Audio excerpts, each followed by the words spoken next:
I love museums. Have you guys ever been to the Natural History Museum? In New York City?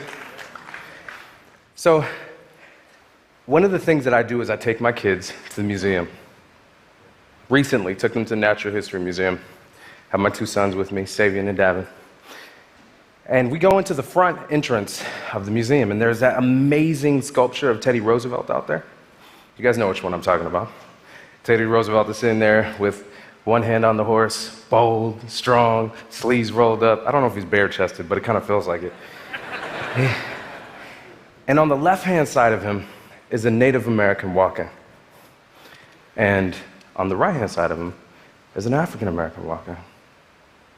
And as we're moving up the stairs, getting closer to the sculpture, my oldest son, who's 9, says, "Dad, how come he gets to ride and they have to walk?" It stopped me in my tracks. It stopped me in my tracks. There was so much history that we would have to go through to try to explain that.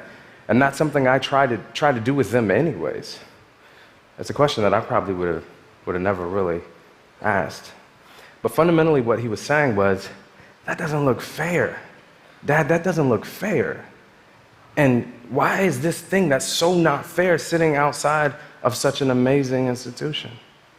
And his question got me wondering, is there a way for us to amend our public sculptures, our national monuments? Not erase them, but is there a way to amend them? Now, I didn't grow up going to museums. That's not my history. My mother was 15 years old when I was born. She is amazing. My father was struggling with his own things for most of my life. If you really want to know the truth, the only reason I got into art is because of a woman.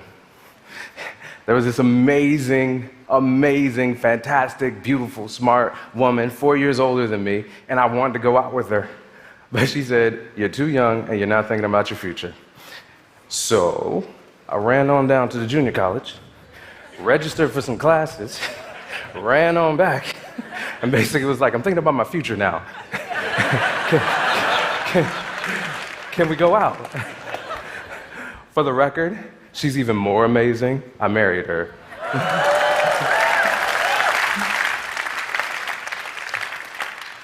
So when I randomly ran down to the junior college and registered for classes, I really wasn't paying attention to what I was registering to. So I ended up with an art history class, and I didn't know a thing about art history. But something amazing happened when I went into that class.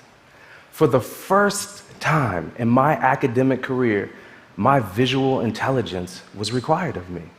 For the first time. The professor would put up an image, bold strokes of blues and yellows, and say, "Who's that?" And I go, "That's Van Gogh. Clearly, that is Van Gogh. I got this."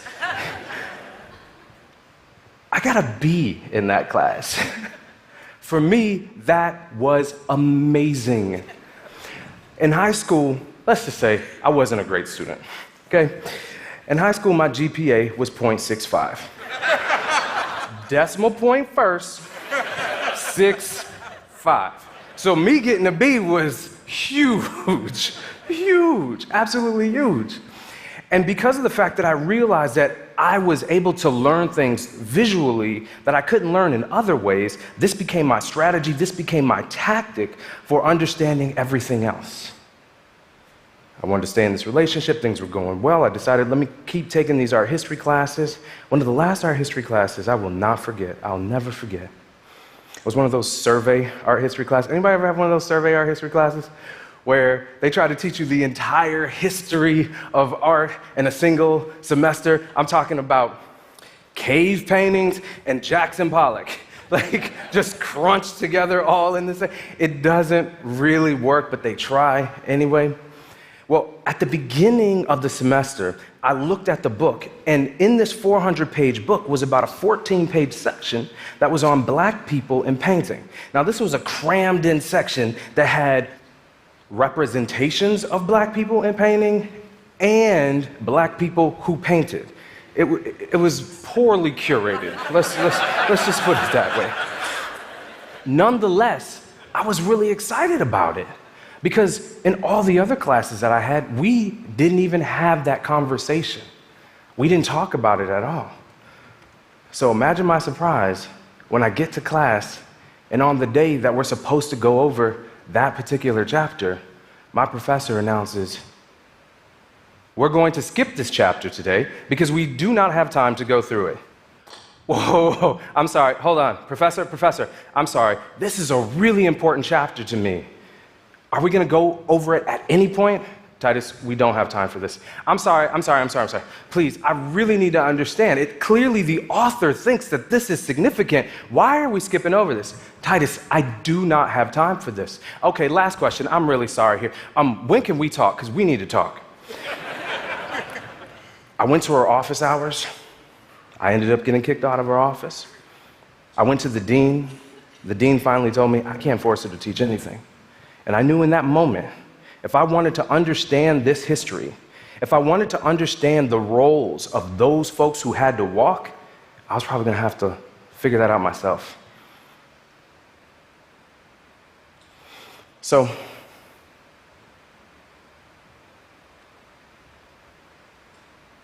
above you right here on the slide is a painting by Frans Hals.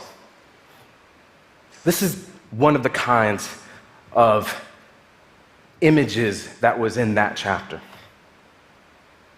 I taught myself how to paint by going to museums and looking at images like this. I want to show you something.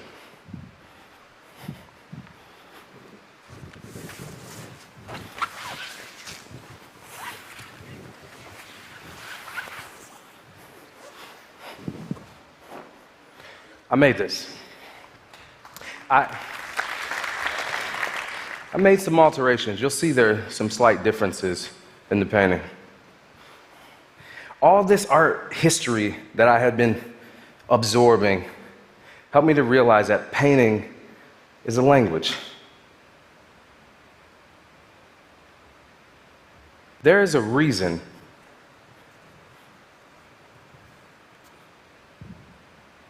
why he is the highest in the composition here.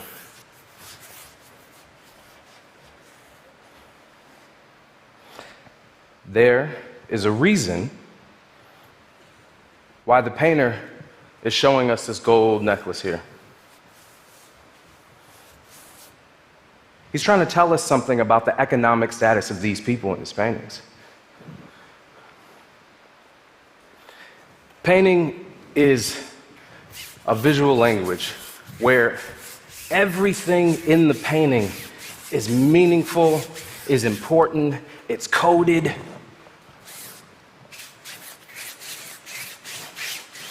But sometimes, because of the compositional structure, because of compositional hierarchy, it's hard to see other things.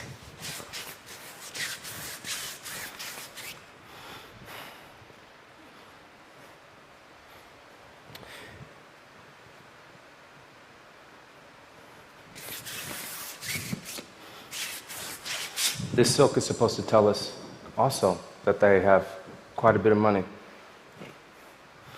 There's more written about dogs in art history than there are about this other character here. Historically speaking, in research on these kinds of paintings, I can find out more about the lace that the woman is wearing in this painting than the manufacturer of the lace, than I can about this character here, about his dreams, about his hopes, about what he wanted out of life. I want to show you something. Look, I don't want you to think that this is about eradication. It's not. The oil that you saw me just put inside of this paint is linseed oil. It becomes transparent over time. So eventually what's going to happen is these faces will emerge a little bit. What I'm trying to do, what I'm trying to show you, is how to shift your gaze just slightly, just momentarily, to ask yourself the question, why do some have to walk? What is the impact of these kinds of sculptures at museums? What is the impact of these kinds of paintings on some of our most vulnerable in society? Seeing these kind of depictions of themselves all the time. I'm not saying erase it. We can't erase this history. It's real. We have to know it.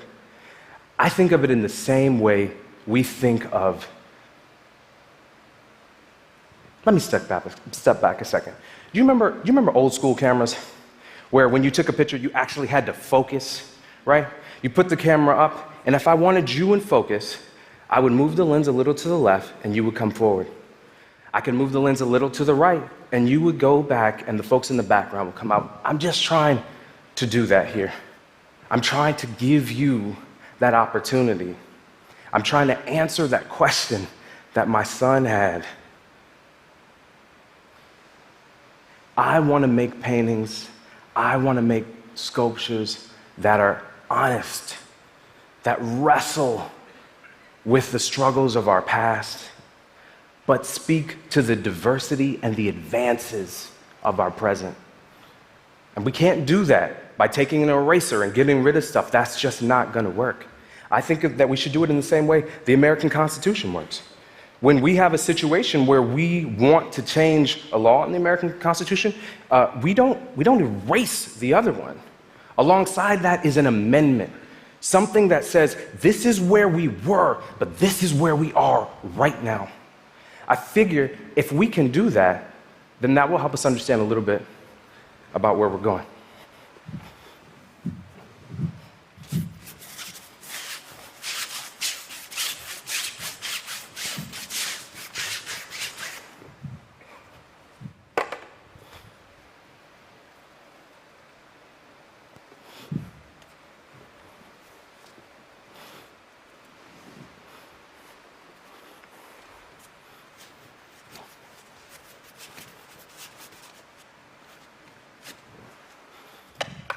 Thank you.